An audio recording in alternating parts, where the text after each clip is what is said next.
For the consequence of words. Clew left the meditation room knowing he had succeeded in every possible way with Luna Hawthorne. She had an explanation for her sickness. She would do all possible to reject her new life on Earth, believing it to be a temptation. With luck, the doctors on Earth would recognize her looping, respect her wish to enact a DNR, and allow her second body to die. So why did Clew feel so uneasy about the whole situation?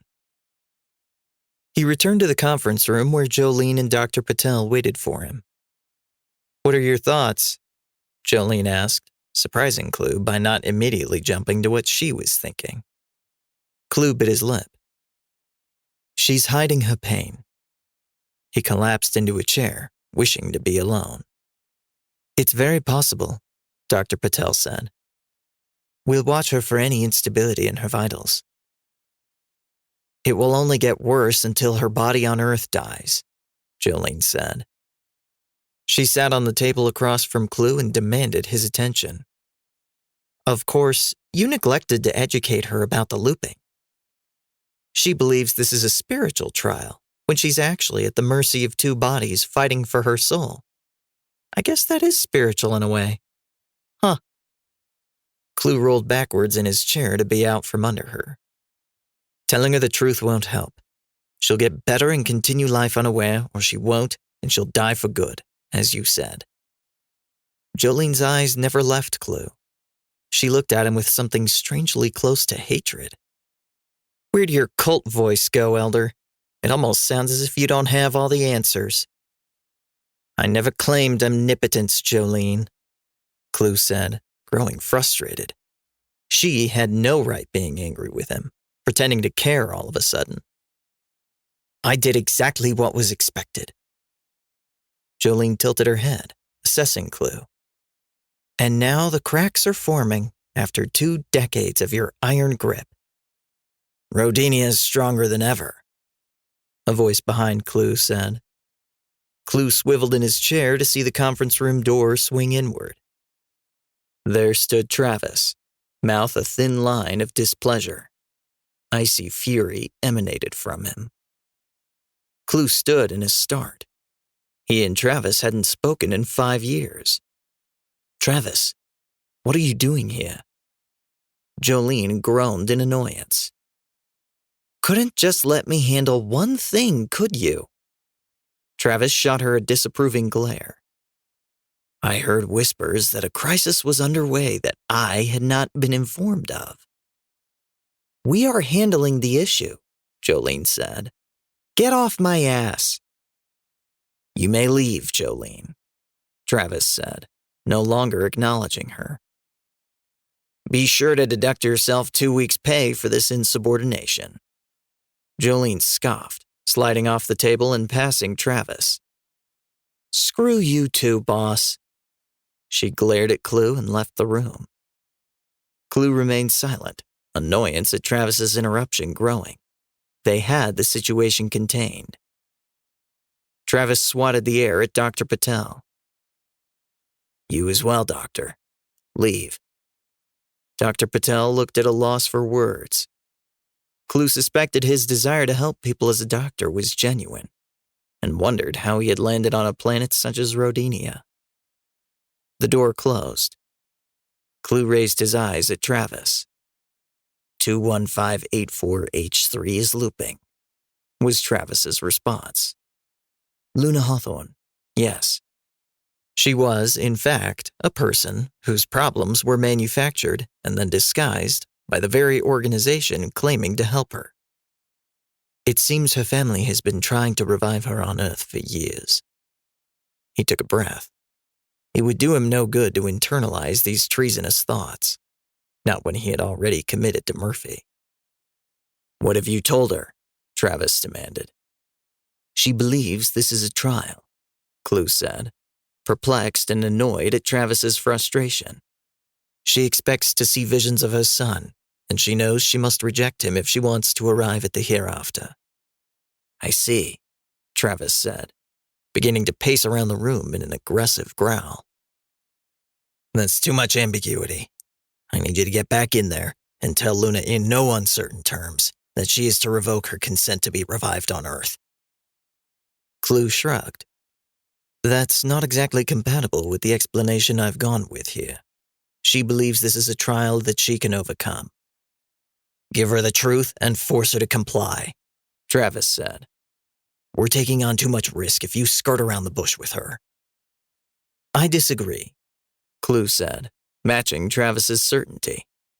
It was Clew's decision, 20 years ago, to restrict knowledge of anything beyond Rodinia to the transients.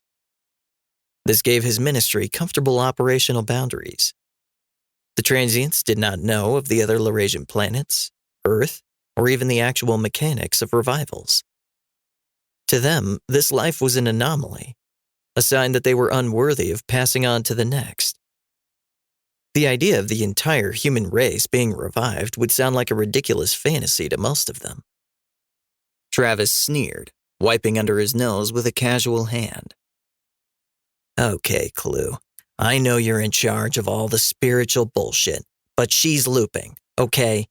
They revived her on Earth, and now her consciousness is being stretched between the bodies. Her body here is already starting to shut down. She needs to die on Earth ASAP. I do not have time to get someone in there to kill her manually." "The newer body is usually the one to die in looping cases," Clew said. "She'll die before sinking enough to tell them anything." Travis was shaking his head before Clew even finished talking. "I'm not willing to take that chance. If you put into her mind that she must revoke consent, she could be dead in a few days when the thought sinks to her on Earth." Clew tilted his head. Travis couldn't really think that was the best response, could he? "That would involve telling the truth, you know. The whole reason I'm here is so you cannot tell the truth to your workers. Besides, I told you I already did something similar." "I understand that this is a unique case," Travis said. "But I am not willing to accept this level of risk. She needs to understand that she must enforce a DNR." "And once she knows, what then?" Clew asked, growing frustrated. This wasn't a spiritual matter, but one of common sense. "You think she'll just go back to work knowing about revivals in other worlds?" "She's not going back to work," Travis said in a vow. "I can tell you that much. We will kill her on Earth to protect our interests here, and dispose of her here to prevent her knowledge from spreading to others. Call it a reassignment or something." "I'm sorry." Clew shook his head. "I won't do that, and neither will any of my anointed ones." Anger flashed in Travis's eyes. He stepped closer to Clew. "You think you're so irreplaceable?" Clew responded by adorning skepticism. "You've held on to me this long, even as your staff comes and goes." He shrugged and turned to pace in a much more casual way than Travis had done. "I believe Luna will reject her life on Earth without ever learning the true context of her looping." Travis's face twitched in annoyance and panic. "Do you have any idea how screwed we are if this gets out? Murphy will be done, not just the project." "I know." Clew almost stepped back.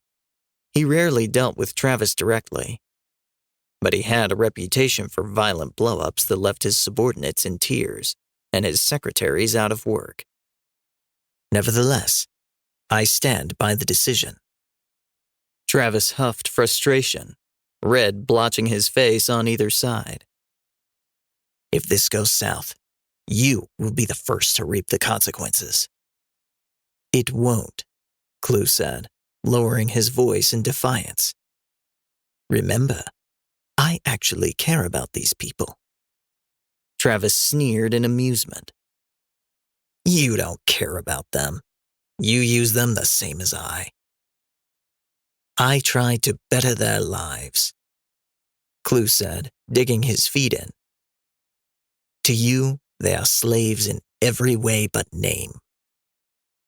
As are you. Don't forget it." Travis turned as if to leave before pausing. "After all this time, You still misunderstand this position and your role on Rodinia. Clew awoke the next morning in his temporary housing in Sector 7. He would be staying here until Luna stabilized. Unfortunately, that meant he had to make himself useful for the next few days. As such, Travis had voluntold Clew to address all of Sector 7 the next morning. Clew's feelings on Travis's interference in his ministry were irrelevant. The transients were given the morning off and were to gather in the plaza, connecting every part of Sector 7. This included the train terminals that permitted transients to travel to and from their initiatives. The transients could not all fit, of course, and overflows were made of the nearby warehouses and workplaces. Gareth, the local anointed one for Sector 7, organized the spectacle, a fact for which Clew was grateful. Clew doubted he had the patience to organize such a large-scale event on short notice. Being the event host, Gareth opened the meeting and gave an obligatory talk on remaining steadfast amid tribulation. It was a rehashing of Clew's last world address, so a safe bet as a topic today. Clew stared at his feet for the entirety of the talk, shocked at how disconnected he felt from his body. If he hadn't known better, Clew might have suspected he had accidentally taken the daily vitamin again. No, something else was happening to Clew. The world was shifting around him. The place he had occupied suddenly felt like a vacuum that had trapped Clew for the last 2 decades of his existence. He had bought into Travis's game and been played for a fool. Clew had always been in control of his destiny and ministry. The controversy surrounding Luna Hawthorne exposed Clew's life for what it was. A show directed by someone else, who himself was another puppet for Murphy, whose only master was gravity. Perhaps they would claim that too someday. Clew had known this deep down, but Travis's taunt yesterday exposed a truth that Clew had been ignoring. He was deeply unhappy with the current course of his life and ministry. "Always remember your purpose, my children," Gareth said, nearing the end of his talk. "With it in mind, you cannot be beaten down. It is now my pleasure and privilege to turn the remaining time over to Elder, the oldest transient, and the one who has revealed to us the nature of the intermediary life." Clew stirred, pulled from his spiraling thoughts at the mention of his name. He stood from a mat on the stage floor, erected just for today's services. A sea of transients stretched before him in the long plaza. They lined the train terminals and every branching path as far as he could see. The faces lifted when he stood, many trying to get a proper look at Elder. Clew's expression and body language was second nature to him after all these years. He knew the exact way to wave and position his eyes to convey humility in the face of thousands. He was overwhelmed by their strength, their presence, and their devotion. They were special, unique, filling a crucial role in their collective effort to pass through the intermediary journey. It was all an act. Clew stood before them, dressed in his white, drooping robes, and felt nothing but fury. Fury that these people were Travis's, and not his. Yes, he would play Travis's game, but now he would play to win. Clew spoke on the doctrine, explaining that the hereafter would be something they all reached together. It was a source of confusion in Sector 3, and Clew thought the message would bear repeating here too. The nature of many transients' work on Rodinia meant that many died each year and needed to switch out. But switching out into a new body did not mean those revived had reached the hereafter. Clew almost felt terrible about addressing this issue with them. Had their faces always looked so downtrodden? They were slaves to Murphy. None of them had any choice in coming to Rodinia, and all of them were misinformed about their situation. Clew had made that possible. A sea of faces reflected back at Clew, knowing in their hearts that they could never achieve their potential in this life. They would never find happiness, because happiness was not for this life, but the next. Now was the time to suffer in diligence, as Clew once again explained to them. "My children," he said in summary, "I have heard your cries these many years, and my soul shakes in grief over your tribulations. Know that your hardships are not in vain. This intermediary life may stretch long, but it will not last forever. That I know with a surety. The greatest satisfaction to be had in this life is in performing your initiative." He paused, feeling a strange hesitation about his current path. "I understand that some of you question," he said, voice unsure of the new territory. Faces from every angle fixed on him. Nothing such as this had ever been said.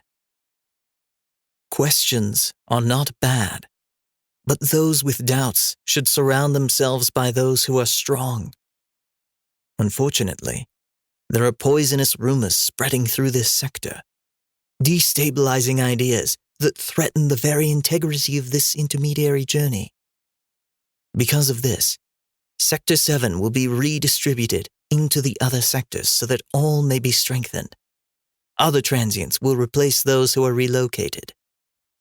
This is an opportunity for reflection on how we can all be better and work towards the day when we will all be perfected." The hope and longing that had greeted Clew's words remained, but not in every eye. Some shook their heads. Others looked down, unable to look at Clew. "Lies!" a man in the crowd shouted. "Liar!" another woman affirmed. Many people looked around in shock. Nothing like this had ever happened. Not on Rodinia. Not directed at Elder. Elder, beloved by the people. Elder, who taught them about the intermediary journey and how to overcome it. Still, others joined in. They were few, no more than 10, but they had gained momentum. "Lies! Lies! Lies!" they shouted. The effect on the crowd was immediate and startling, even to Clew. The transients turned in on themselves. Those few who dissented were quickly seized upon by angry and offended people. To protect Elder's honor, the transients detained those few delinquents. But when the protesters tried to break free, the people grew agitated. Clew could only stand and watch, mortified at what had become of his address. Circles formed around the 6 offenders. Somehow, Clew knew what would happen. The people perceived no value in the individual. Violence was rare on Rodinia, but life had become such a cheap thing. In their efforts to neutralize the threat of those who dared speak out, the transients brought death down upon the dissenters' heads. Clew closed his eyes at the brutal show of force. This was the fruit of his labors. "Protect Elder!" a woman near Clew shouted. Faithful transients surged onto the platform, and Clew backed away in fear. They formed a barricade around Clew in solidarity. Clew stepped down, unable to give the people any more. Gareth put his arm around Clew and escorted him into a private room behind the stage. Clew sank into a chair, breathing hard and shaking. It was an office vacated to host Clew at today's event. Gareth faced Clew, apprehension painting his face. "Are you unharmed, Elder?" Yes, Clew said, covering his eyes. "Good," Gareth said, sounding relieved. "We'll let things calm down outside before joining the feast." Clew shot him an outright glare. Food always accompanied religious and meditation services. Do we really have to include the feast after what just happened? It is an important part of the meditation, Elder, Gareth said, for once not backing down or apologizing. You not participating may look poorly on the situation. 6 people are dead, Clew said. We can make an exception. Gareth gave a sympathetic look. Death is not permanent, Elder, and the intermediary life continues. The argument was over. 20 minutes later, Clew was sitting at one of thousands of tables, all dragged out for the communal feast. This was a recent addition to the faith. Typically, the people subsisted on prefabricated food meant to provide all their nutrients. But now they received one full meal every time they attended meditations and religious services. The feasts uplifted their spirits and caused them to associate meditation with reward. Clew did not eat. He could not eat. He stared past his plate, lost in dangerous thought.